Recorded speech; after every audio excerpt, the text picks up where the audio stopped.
allons parler de la puissance du roi. Nous sommes en Ecclésiaste chapitre 8, le verset 4. Ecclésiaste 8, le verset 4. Parce que la parole du roi est puissante et qui lui dira que fais-tu. Prions. Seigneur, merci pour la puissance du roi qui est sa parole. Et cette parole que tu nous donnes, nous qui sommes des rois, établis par toi, Seigneur, pour régner dans les sphères différentes que tu nous as établies, que tu nous as données comme des rois. Inspire-nous dans le nom puissant de Jésus. Amen. Alors, c'est le roi Salomon qui parle. Il dit parce que la parole du roi est puissante. La parole du roi est puissante. La parole du roi est puissante. Ça veut dire que la puissance du roi est sa parole. On ne peut pas dissocier la parole et la puissance. La parole elle-même est puissante. Est-ce que vous voyez, la parole constitue une puissance. Je ne dirais pas que la parole contient, non. Si je dis la parole contient, on peut demander quel pourcentage. Est-ce que vous voyez? Alors la parole ne contient pas la puissance. Mais la parole elle-même, elle est puissante. Elle est une puissance. Il y a une version, la version Obstavad. Le rend ceci. La version Obstavad dit, où est la parole du roi? Là est la puissance. Où est la parole du roi? Là est la puissance. Ça veut dire où la parole du roi est, dès que le roi libère sa parole. Je parle pas, ne pense pas à un roi quelque part. Je pense à qui? Je parle à qui? Alors je parle de toi. Chaque fois qu'un roi que tu es libère une parole, la Bible dit que là où cette parole est, il y a une puissance. Où est la parole du roi, là est la puissance. Nous allons voir la première dimension, la parole du roi est suprême. Voyons Job 29. Job 29, lorsque Job était encore dans sa gloire, sa parole était l'emblème de sa puissance. Sa parole était l'emblème, n'est-ce pas, de sa puissance. Et en Job 29, nous voyons la suprématie de la parole, la suprématie de la puissance de la parole du roi. Job dit, Job chapitre 29, vous y êtes déjà, le verset 20. Job dit, ma gloire reverdira sans cesse, et mon arc rajeunira dans ma main. Le verset 21, on m'écoutait et l'on restait dans l'attente. On gardait le silence devant mes conseils. Après mes discours, on y va ensemble, après mes discours, nul ne répliquait. Après mes discours, nul ne répliquait. Ici, on voit trois choses qui confirment la suprématie de la parole du roi. La suprématie de la parole du roi. La première chose, les gens attendent à leur tour pour l'écouter. Je parle de toi. Les gens attendent à leur tour pour l'écouter. Les gens ont envie de t'écouter. Lève la main, dis, ça me concerne. Les gens attendent à leur tour pour t'écouter. Parce que ce qui sort de tes lèvres sont des paroles de grâce, paroles de bénédiction, paroles qui élèvent, paroles qui motivent, paroles qui relèvent le pauvre du fumier. La parole qui donne vie aux morts. La parole qui donne force à celui qui est abattu. Et Job dit, les gens attendent à leur tour pour m'écouter. On m'attendait et l'on restait dans l'attente. Cela veut dire que sa parole prime, parce que tout le monde veut écouter sa parole. Que Dieu t'amène à ce niveau, à cette dimension de puissance, où ta parole prime, où ta parole devient suprême en tant que roi. La Bible dit, lorsqu'il parle, personne d'autre ne parle. Il dit, on gardait le silence devant mes conseils. On gardait le silence devant mes conseils. Cela veut dire que lorsque Job est en train de parler, aucun d'autre ne parle de côté. Parce que tout le monde est attentif.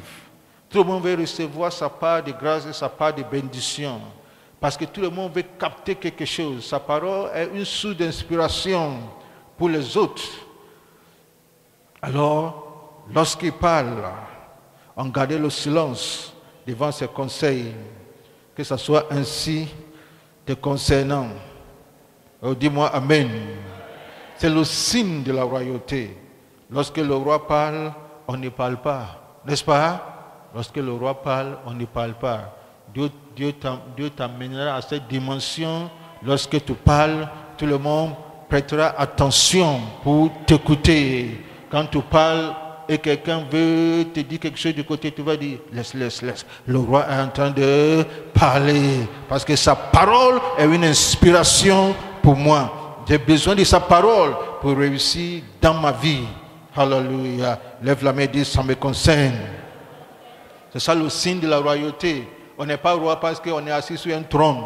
On n'est pas roi parce qu'on a voté quelqu'un pour s'asseoir sur un trône. On n'est pas roi parce qu'on vient d'une famille royale. Non. La royauté dont on parle, ce sont des signes qui marquent que quelqu'un est un roi. Tu peux être sur un trône et tu parles et personne n'écoute. Job dit, la Bible dit, lorsqu'il finit de parler, personne n'a envie de répliquer. Lorsqu'il finit de parler, personne ne réplique. Personne n'a envie de répliquer. Il dit, après mes discours, nul ne répliquait. Ça veut dire personne ne réplique, personne ne conteste sa parole. On ne parle pas de la dictature, non. Cela ne veut pas dire que personne n'a le droit de parler, non. Les gens ont peur de parler, non. Mais lorsqu'ils parlent, tout le monde est satisfait. On n'a plus rien à ajouter.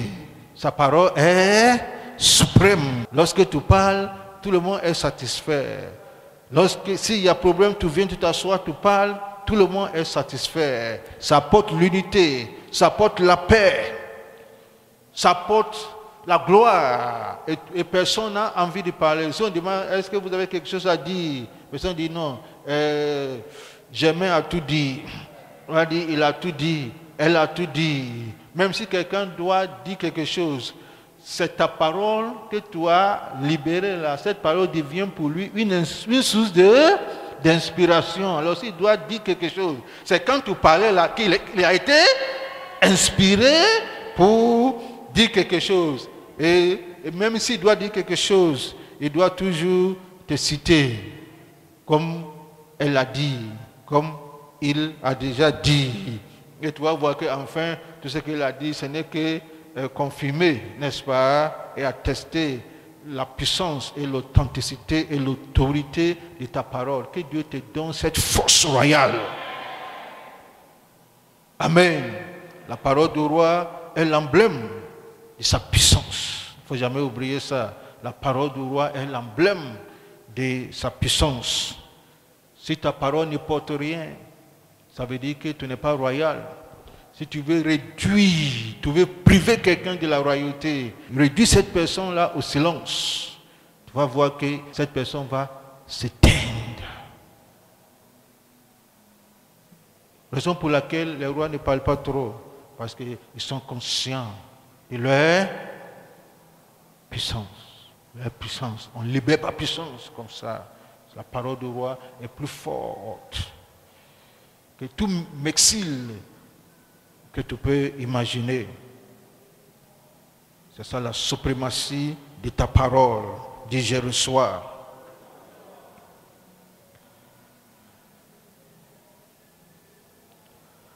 parole du roi est puissante. Nous allons voir pourquoi la parole du roi est puissante. Écoute ce que la Bible dit en Proverbe 16, le verset 10. Proverbe 16, le verset 10. Je veux que tout le monde soit là. La parole du roi est puissante.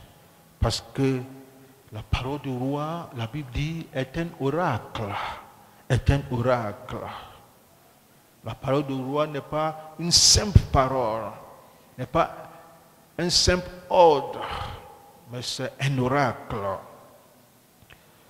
La Bible dit en Proverbe 16, le verset 10, vous y êtes.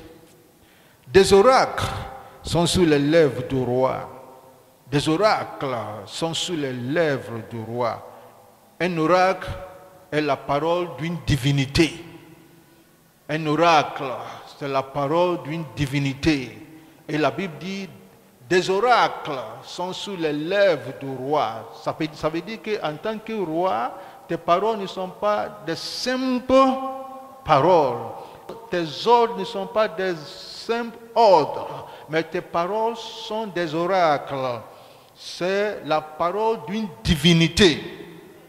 La Bible considère ta parole comme étant une divinité. C'est-à-dire en tant que roi, ta parole est un oracle. Ça veut dire quoi? Ça veut dire qu'il y a une autre version. La version David Martin dit ceci. Il y a une divination aux lèvres du roi. Il y a une divination aux lèvres du roi. Qu'est-ce que ça veut dire? Ça veut dire que ta parole a une dimension divine. Ta parole est comme une prophétie. Oh, dis-moi Amen. Ta parole est comme une prophétie. Tu n'as pas besoin de dire ainsi parle l'Éternel. Non, dès que tu déclares la parole, dès que tu déclares la parole est comme une prophétie. Oh, ça me concerne. Il y a une version qui dit la parole du roi est une autorité divine.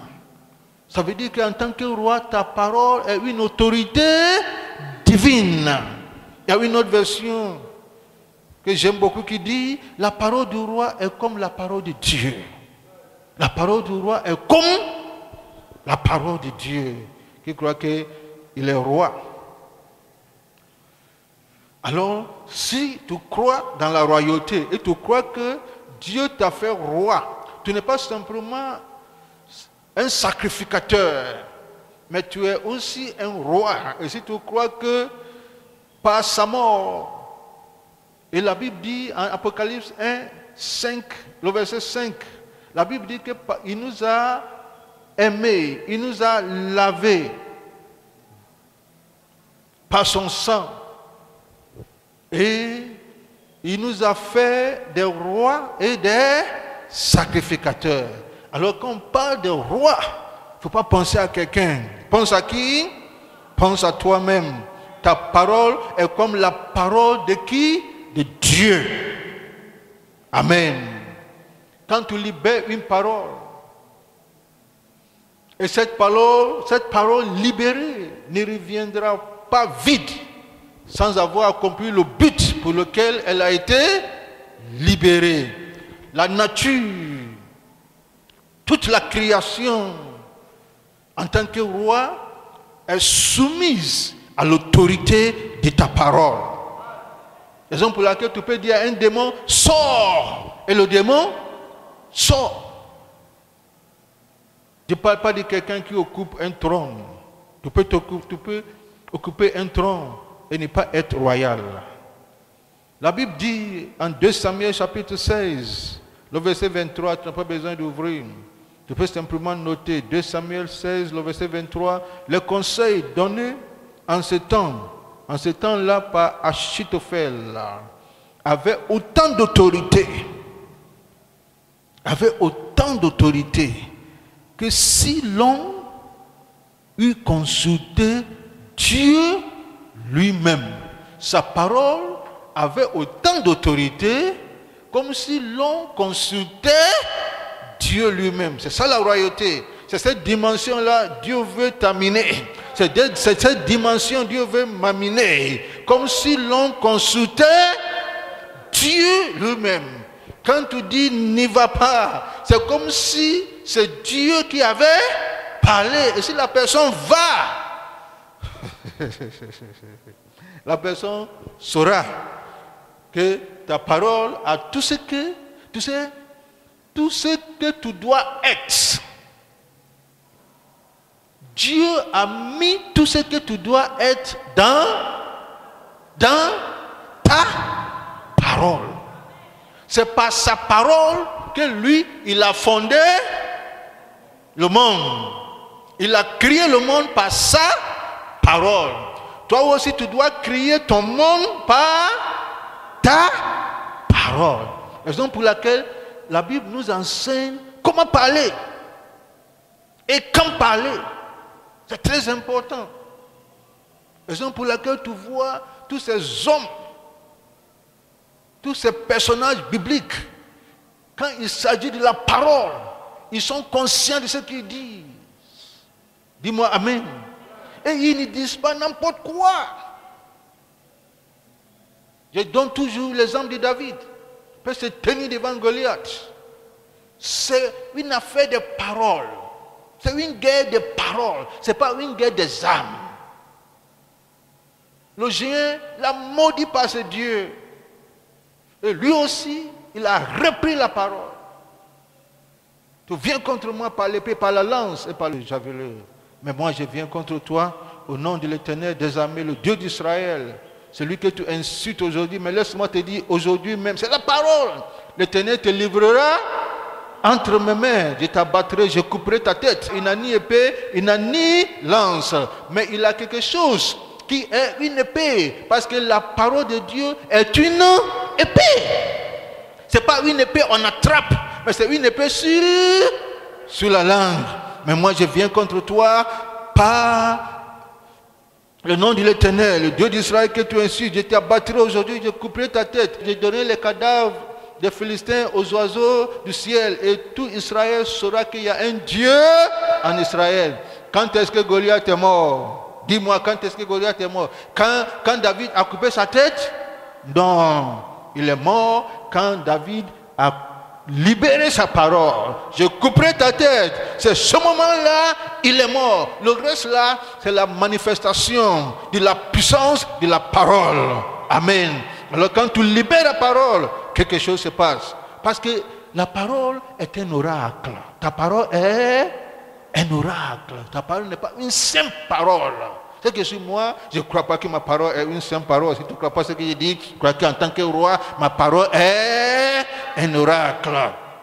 Amen. Ma parole peut détruire ma vie et ma parole peut construire ma vie. Mais je préfère construire ma vie par ma parole que de détruire ma propre vie par ma parole. Et je préfère construire ta vie en tant que fidèle par ma parole que de détruire ta vie par ma parole. Et en tant que parent, je préfère construire la vie de mes enfants par ma parole que de détruire leur vie. Est-ce qu'on se communique? Fais attention à ce que tu dis à tes enfants. Parce que quand tu dis à quelqu'un, il dit Dieu, l'esprit de Dieu va l'envahir. Parce que la parole est esprit. Écoute ce que Jésus dit. Jésus dit, c'est l'esprit qui vivifie. La chair ne sert de rien. Oh, j'aime ça. Les paroles que je vous dis sont esprit et vie. C'est l'esprit qui vivifie. C'est l'esprit qui vivifie. Qu'est-ce que ça veut dire? De quel esprit Jésus parle ici? L'esprit dont il s'agit dans ce contexte, c'est la parole. Il dit, c'est l'esprit qui vivifie. Et après il dit, les paroles que je vous dis sont esprit. Alors, qui vivifie? C'est la parole qui vivifie. Et c'est la parole qui est esprit. La parole de ta bouche est esprit. La parole de ta bouche est esprit. La parole de ta bouche est esprit. C'est un oracle. C'est la parole d'une divinité. C'est un oracle. C'est une prophétie. Est-ce qu'on se communique? C'est une prophétie. Mais si tu es dans la royauté, ta parole constitue déjà une prophétie, une divination. En Afrique, on dira la sorcellerie. Ce qu'il dit, ça c'est Ça s'est compris, on dit qu'il est sorcier, il n'est pas sorcier. C'est la royauté. Il rentre dans une dimension royale. Mais fais attention à ses paroles. Ta parole est suprême. Lève la main et crie, ma parole est suprême. Oh, dis ça haut et fort, ma parole est suprême. Les démons respectent l'autorité de ta parole. La pluie, le vent, la nature respectent l'autorité de ta parole. Celui qui a arrêté le soleil, ce n'est pas Dieu, c'est un homme qui a arrêté le soleil. Parce que Dieu l'a mandaté en tant que roi dans cette sphère, que tout ce que tu dis sera approuvé. Est-ce qu'on se communique? N'est-ce pas la même autorité que Dieu t'a donné? Tout ce que tu lis, comment tu lis? Tu lis comment? N'est-ce pas par ta parole? Tout ce que tu lis sur la terre c'est ta juridiction royale, c'est ta sphère d'influence. Tout ce que tu lis sur la terre sera lié. Tout ce que tu permets sur la terre sera permis. Tout ce que tu certifies, tu approuves et tu défends sur la terre sera approuvé. Dis-moi Amen. Parce que ta parole est... Oh, aide-moi. Ta parole est esprit. Je ne dis pas qu'il y a esprit dans ta parole. Non. Je ne dis pas que ta parole contient esprit. Non. Ta parole elle-même là, elle est esprit. Ça fait attention à ce que tu dis. Il ne faut pas parler pour détruire ta propre vie. Fais attention à ce que tu dis. La Bible dit, ne fais pas pécher ta chair par ta parole. Ta parole est esprit. Lève la main et dis, ma parole est esprit. Oh, ouais, fort, ma parole est esprit. Alors quand David disait, je t'abattrai, je couperai ta tête. David savait ce qu'il dit. David sait que la parole avance. Il est mort avant d'être mort. On se communique? Il est mort d'abord par sa parole avant d'être mort par sa main, avant d'être tué par sa main. C'est à cause de ça, on a vu tout ce que suit la parole. Après avoir libéré la parole, comment il est mort? Ça montre qu'il était déjà mort. L'autorité de la parole du roi est suprême. Ta parole est suprême. C'est à cause de ça, devant la mer rouge, Moïse pouvait dire, n'ayez pas peur. Les Égyptiens que vous verrez aujourd'hui, vous ne les verrez plus jamais. C'est la parole. Il ne sait même pas ce qui allait se passer. Mais il sait que son Dieu est vrai. Et son Dieu est puissant. Et Dieu a mis un oracle dans sa langue et sur sa langue. Et il doit manifester sa divinité en tant que roi. Il doit manifester l'autorité de sa parole. Il ne doit pas dire, Seigneur, pourquoi toujours c'est moi encore, Seigneur, pourquoi non? Les Égyptiens que vous voyez aujourd'hui, les Philistins que vous voyez aujourd'hui, le problème que vous voyez aujourd'hui, l'obstacle que vous voyez aujourd'hui, vous ne le verrez plus jamais. L'Éternel combattra pour vous. Je confesse sur ta vie excellente. Les Égyptiens que tu vois aujourd'hui, le problème que tu vois aujourd'hui, les obstacles que tu vois aujourd'hui, tu ne les verras plus jamais. L'Éternel, le Dieu de Moïse, il combattra pour toi. L'Éternel, le Dieu tout-puissant, le Dieu très haut, il combattra pour toi. Et Moïse dit, garde le silence. Ça veut dire, ne parle plus. Après ma parole là, ne parle plus. Il ne faut pas dire, ça n'a pas marché. Il ne faut pas dire, ça n'a pas marché. Ne parle plus. Garde le silence. Parce que ta parole peut annuler ton miracle.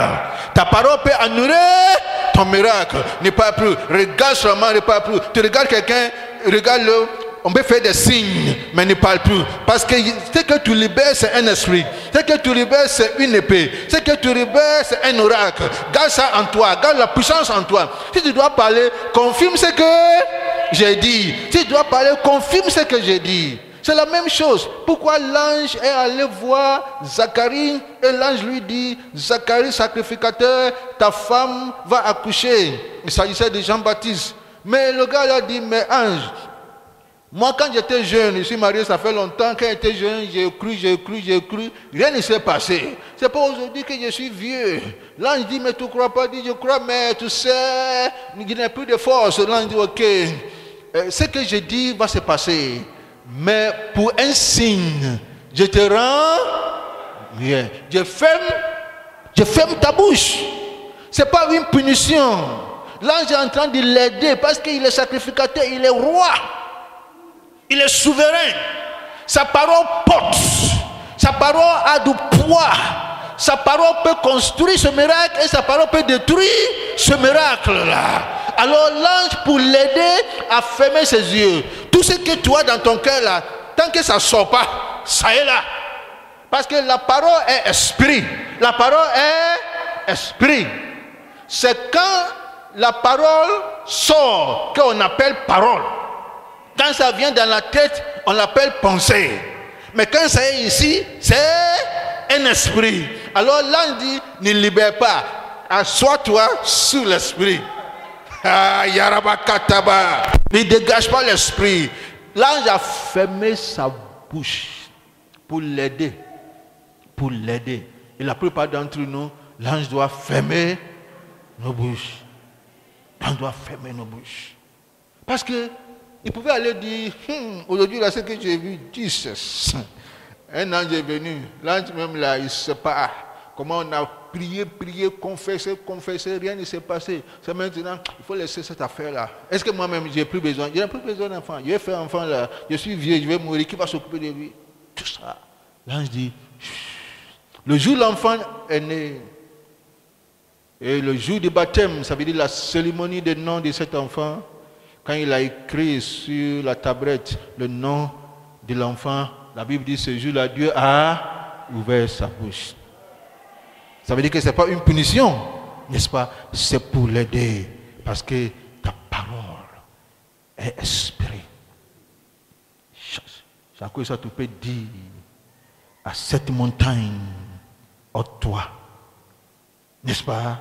Si tu ne doutes pas dans ton cœur, parce que tu commences ici, et si tu crois que ce que tu dis va se passer, la Bible dit, tu le verras, ça compris. Tu auras ce que tu dis. Tu auras ce que tu dis.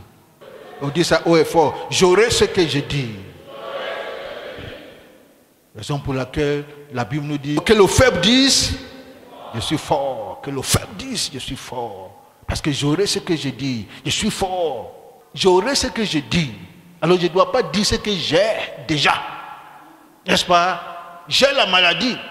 Mais j'aurai ce que je dis. Comme j'aurai ce que je dis, par ses maîtresses, je suis guéri. Que Dieu soit vrai et tout homme menteur. N'est-ce pas? Parce que j'aurai ce que je dis. Je ne dis pas que je suis moisi. Karobo Shakataba. Je ne dis pas ça. Mais je confesse que je suis riche. Christ est mort. Celui qui est riche, il est mort pour moi. Afin que, par sa mort, je deviens riche. Alors je confesse ce que Dieu dit que je suis. Je suis la tête et non la queue. C'est ce que Dieu dit, c'est ce que je confesse. Parce que la parole est esprit. Quand je confesse, la parole sort et la parole combat pour moi.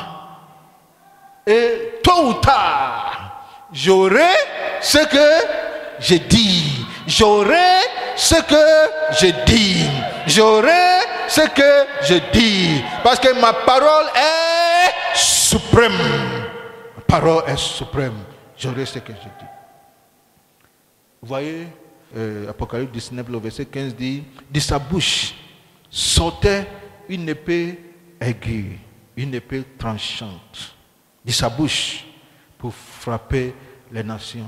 Tu es d'accord avec moi que c'est pas, on ne parle pas de la magique où il y a épée physique qui sort de sa bouche, n'est-ce pas?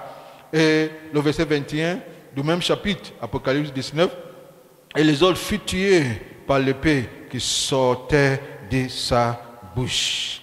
Maintenant, on pose la question, qu'est-ce que c'est que cette épée tranchante qui sort de la bouche de Jésus, le roi des rois?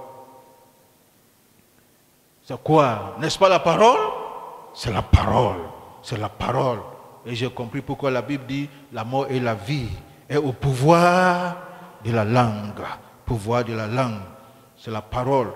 Et la Bible dit que la parole de Dieu est vivante et efficace, plus tranchante qu'une épée quelconque à deux tranchants. Alors la parole de Dieu est cette épée tranchante qui sortait de la bouche de Christ. Mais est-ce que c'est la bouche de Christ simplement, cette parole doit sortir? Non.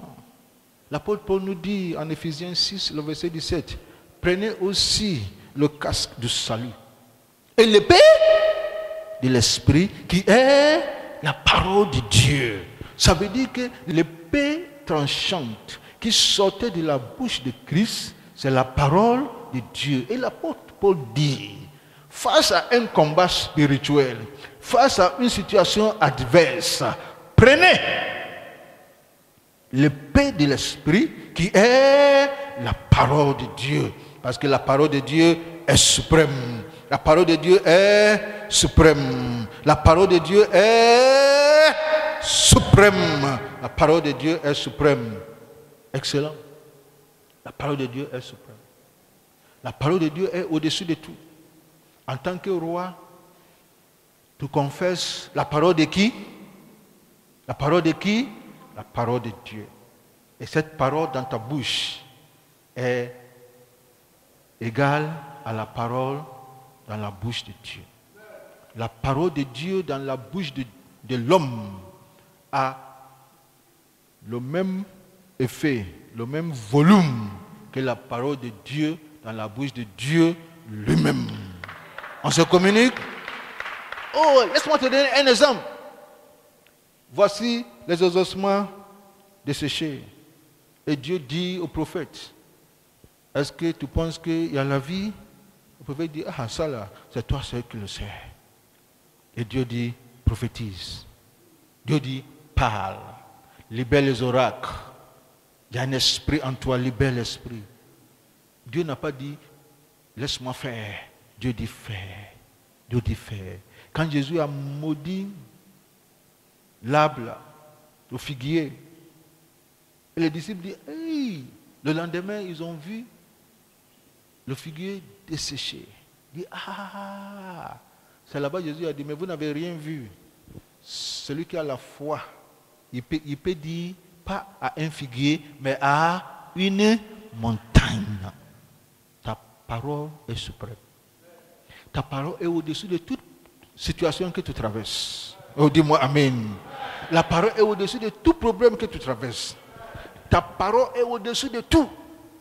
Alors quand il y a un problème, une situation adverse, des circonstances adverses, Dieu cherche le roi qui croit que leur parole est suprême et que toutes ces choses-là sont soumises à l'autorité de leur parole. Alors quand ils se lèvent avec l'autorité de Dieu.